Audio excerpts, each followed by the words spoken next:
Hey, aloha. I got a new knife delivered for me to evaluate, actually, for the first time. I usually just buy knives and then give you an opinion on them on my knife videos. But so this was sent to me by Gear Best. It's a Chinese version of a, SA3 or a Randall Adventure Training. And SA used to be kind of together and make this kind of a knife. They split up, and now they both make this kind of a knife. And here's a Chinese version. And so I'll tell you the great stuff about it is, well, it's basically an SA design, and I love this knife. The sheath that came with it, not so much. But the knife, well, I'll just do a quick sharpness test, and I'll go over a few things about it real quick. You know, there you go, man, just right off. That could have been better. I didn't aim it correctly or something.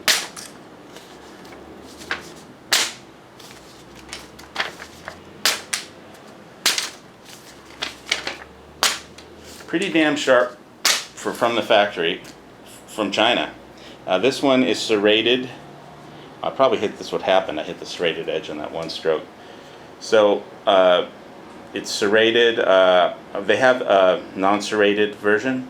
This is what they sent me to evaluate for them, and I really dig this knife. The sheath, not so much, but the knife, I love it. What I like about this, I mean, I have a lot of knives. I mean, you guys have seen some of my past videos, and this one, where the choil sits, it just feels right. You know, it's got two choils, one for close-in work right here, and one here. And this just feels like it's part of you or something. You know, the way it just sits in your hand. I'm usually a reverse grip guy, but this one is a forward grip. It just feels right in a forward grip. And so I'll just go over this really quick and the differences. Obviously, this knife sells on their website on Gear Best for 21 bucks, you know, and I guess they charge shipping. I don't know, because this was sent to me for free, but I did get an email that they are, because I'm just on their list, that they're doing they have a location in the United States that they're going to be distributing their stuff from, you know, and they sell all kinds of stuff. But I'm going to limit this to just this particular knife. Now, I'm not sure about the RAT if they just use 440C, but the SA, it costs about 103 bucks, and it's 1095 steel. And let's see if you can see this. CR17 MOV. That's 7% chromium, 0.17 molybdenum, and vanadium. So basically what that means is this is going to be a little more rust resistant. This black paint that's on here, it's not, this isn't traction coating. I don't think. It just feels like paint. So I think eventually it'll scratch off. You know, it's only 21 bucks. The essays come with a, and this is flax. They say it's flax. It looks like, you know, micarta. I don't know, but so with regard to the steel, though, compared to 1095, 1095 bushcrafters like that because it's easier to sharpen in the field. This one is going to be more rust resistant since it's not high carbon steel. So I'm assuming it's going to be more rust resistant. And the molybdenum and vanadium, at 0.17%, it's not that much, but it's supposed to make it a little bit tougher. And the only way I have of really testing it is I'm going to get a piece of wood and carve a bunch of tinder dust, and then I'm going to try and cut some paper again, and we'll see if it maintains an edge. I'm not going to baton with it. You know, you can baton with a 3-inch blade technically, but anyway, for 21 bucks, it's great. I'll tell you what. I'll show you what I don't like about the one thing on this. Let's see what it says here. Jungle Survival Knife, right? CIMA, China something. So here's the problem with it. I'll just show you. It's kind of obvious. It doesn't hold.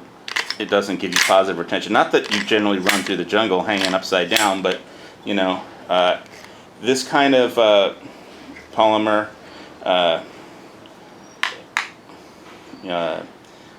sheath should retain the blade better. I mean, you could just have an open leather, or you could go to ESEE and buy a sheath from them. They sell the sheath separately, and I'm sure it'll fit. Something tells me it'll fit, because it's basically almost the same design. But compared to the 100, look, if you want to save $80, this steel, you know, has some advantages over 1095. I don't think it'll be as easy to sharpen in the bush, but let's see if it holds an edge. So I'm going to take it out, chop some, or make some tinder dust off of some wood, and then we'll see if the blade is sharp by doing another paper test. Alright. Okay, so I don't have an SE, but the 3 to compare it to, but this is 1095 steel, my Tops scalpel knife here. It's 1095 steel, just like the SA. So, sharp, and I'm gonna do some tinder carving out of tinder on wood, and I just missed the fucking paper. See if it holds any kind of an edge. The 1095, it's supposed to be softer, I think, so you can sharpen it easier in the field than the Chinese, but I don't know. We'll see which one is sharper after I take some tinder dust off of and carve it out with this and with the Chinese steel. Alright, so down to find some deadwood. Good morning, aloha from the Pineapple Pentagon on the Big Island. We are going to be testing to see if the garbage truck can get out of this video before I can test the steel on this. So we beat up this Chinese steel on making some tinder dust, fire starting materials on this wood. A little bit, not too much. And I'm going to see if the steel still holds an edge. This is, as you can see, 7 chrome, the 0.07 chrome, 0.17 molybdenum and vanadium steel. So if they got the heat treat right, it'll hold an edge. Alright. Seems to have kind of held an edge a little bit. Alright, so I'll have to say, hats off to CIMA. They know how to heat treat steel. Because the thing did hold an edge after I gave it a little bit of hard work on whittling out some fire starter tinder wood shavings, also known as tinder dust, on this blade. Let's see if the 1095 American steel did okay or not. I don't know. It's not an essay, but it's Tops.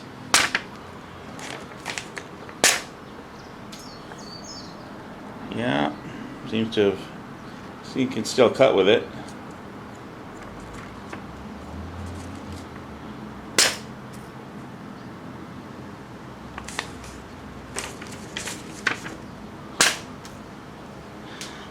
Yeah, 1095 is supposed to be a little softer too. I don't think I quite shaved as much of it off as I did, as much wood off as I did with the Chinese steel, but it looks to me like the Chinese steel held up. They got a good heat treat on it when they forged it, and it's holding an edge. So my basic, the only basic problem I have is with it is that I'm not too impressed with the sheath of the Chinese knife, but the knife I'm very impressed. So like here's a tops blade, top sheath. You can shake it upside down, it ain't going anywhere. Kydex. And it's got one of these cool little things that the rotating clips. All the tops blades that you buy have this rotating clip. And the only problem I have with the Chinese knife isn't with the knife. The knife is great, man. The sheath could be, it just doesn't retain the blade upside down. Not that you're walking upside down much, but you could trip and fall, and the knife could come out if you're swinging through the trees like, you know, the jungle like Tarzan or something, or just running and doing all kinds of odd maneuvers. So I'm gonna have to say I dig the knife. It's kind of an American design, Chinese steel. I think it will hold up to rust better because it's not high carbon and it's got a lot of chrome in there.